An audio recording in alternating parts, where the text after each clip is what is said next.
नमस्कार मित्रों, बहुत बहुत स्वागत है आपका हमारे चैनल पर। आज हम पुनः ज्योतिष के विषय में चर्चा करने वाले हैं। जैसा कि हमने आपको पहले भी बताया कि ज्योतिष के कई विभाग होते हैं, कई क्रम होते हैं, जिससे हम फलादेश प्राप्त कर सकते हैं, ज्ञान प्राप्त कर सकते हैं, जानकारी प्राप्त कर सकते हैं, अपने भविष्य के फल कथन को समझ सकते हैं। अब उसके अंतर्गत आता है अगले क्रम में रेखा शास्त्र, जिसे हम हस्तरेखा, फेस रीडिंग आदि कह सकते हैं। मस्तिष्क ललाट पे रेखाएं होती हैं, दोनों हाथों में रेखाएं होती हैं, दोनों पैरों में रेखाएं होती हैं। हमारे शरीर में 5 ऐसे अंग हैं जहां पे हमारी रेखाएं होती हैं, परंतु मस्तिष्क की रेखा बहुत ही कम लोग उसका प्रोडक्शन कर पाते हैं, या ऐसा कहा जा सकता है उसके लिए साधना का पक्ष अत्यधिक मजबूत होना चाहिए। हालांकि साधना का पक्ष हर विषय के लिए प्रत्येक ज्योतिष से संबंधित ही नहीं, प्रत्येक पक्ष में उन्नति प्राप्त करने के लिए साधना का पक्ष मजबूत होना ही चाहिए।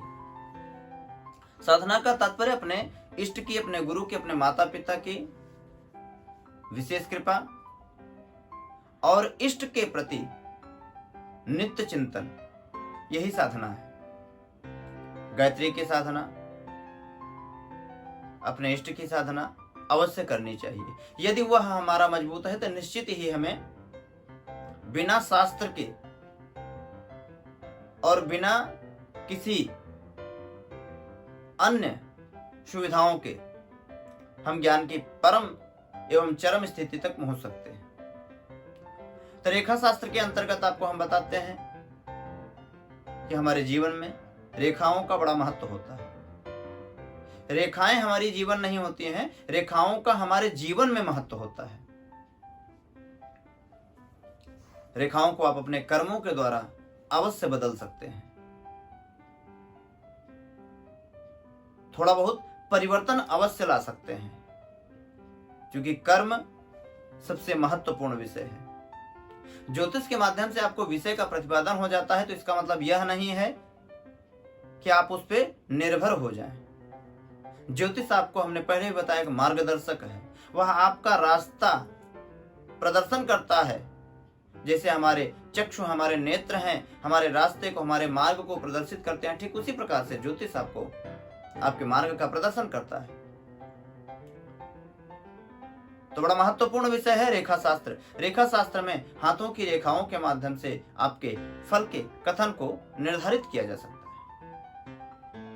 मूलतः हाथों में कुछ निश्चित रेखाएं हैं, वह महत्वपूर्ण होती हैं, जैसे जीवन रेखा होती है, भाग्य रेखा होती है, मस्तिष्क रेखा होती है, हृदय रेखा होती है। तो ये रेखाएं, कुछ पर्वत होते हैं, बृहस्पति पर्वत होता है, शनि पर्वत होता है, सूर्य पर्वत होता है, बुध पर्वत होता है, मंगल, शुक्र आदि पर्वतों का स्थान होता है।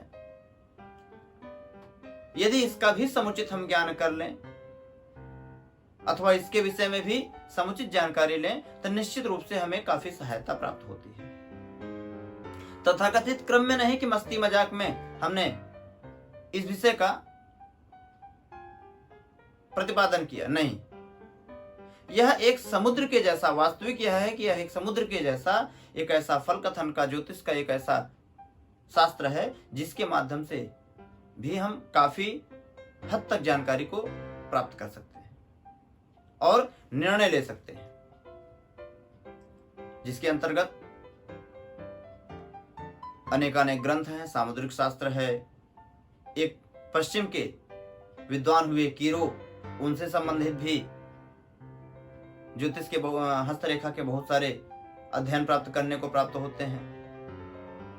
तो इस प्रकार से हस्तरेखा शास्त्र अथवा रेखा शास्त्र सामुद्रिक शास्त्र माना जाता है। उसमें बहुत सारे विचार होते हैं, जैसे आपके हाथों की अंगुलियां किस प्रकार की हैं तो कैसा लक्षण होना चाहिए, हथेली के भाग का कैसा है, पृष्ठ भाग हाथ का कैसा है, नाखून किस प्रकार से हैं, पर्वतों के जो पेरुए हैं वो कैसे हैं, पर्वत की ऊंचाई अथवा गहराई किस प्रकार से है। तो ऐसे अनेक ऐसे विषय हैं जिसके माध्यम से मणिबंध की स्थितियां कैसी हैं, वह अनेक ऐसे माध्यम हैं जिसके माध्यम से आप फलादेश को प्राप्त कर सकते हैं। किस प्रकार की आपकी अंगुलियों में चक्र है, शंख है, चक्र है अथवा अन्य कोई चिन्ह है, उस चिन्ह के आधार पे भी फलादेश होता है। तो हस्तरेखा शास्त्र में ऐसे अनेक ऐसे विषय हैं जिसके माध्यम से उत्तम फलादेश प्राप्त किया जा सकता है। तो हम ज्योतिष श्रृंखला के अंतर्गत ये अगला क्रम जिसके माध्यम से भी हम फलादेश प्राप्त कर सकते हैं, भविष्यगत व्यवस्थाओं को थोड़ा बहुत जान सकते हैं। तो हस्तरेखा अर्थात रेखा शास्त्र का भी विचार होना चाहिए। अब रही बात, जैसे हमने आपको बताया कि फेस रीडिंग अर्थात मस्तिष्क ललाट की रेखाओं का विचार, तो वह श्रेष्ठ जो साधक हैं उन्हें अवश्य ज्ञात होता है। सामान्य क्रम में इस विषय को यह माना जा सकता है कि उतनी प्रबलता इस पक्ष में नहीं है। जिनकी साधना पक्ष मजबूत हैं वे निश्चित ही ललाट की रेखाओं से, मस्तिष्क की रेखाओं से उत्तम फलादेश करने में समर्थ होते हैं। तो ये रहा आपके सामने रेखा शास्त्र, जो कि ज्योतिष शास्त्र का एक अभिन्न अंग है। हम आशा करते हैं आपको यह वीडियो पसंद आया होगा। आप अपने मित्रों, सहयोगियों के पास शेयर करें एवं अधिक से अधिक सब्सक्राइब करें।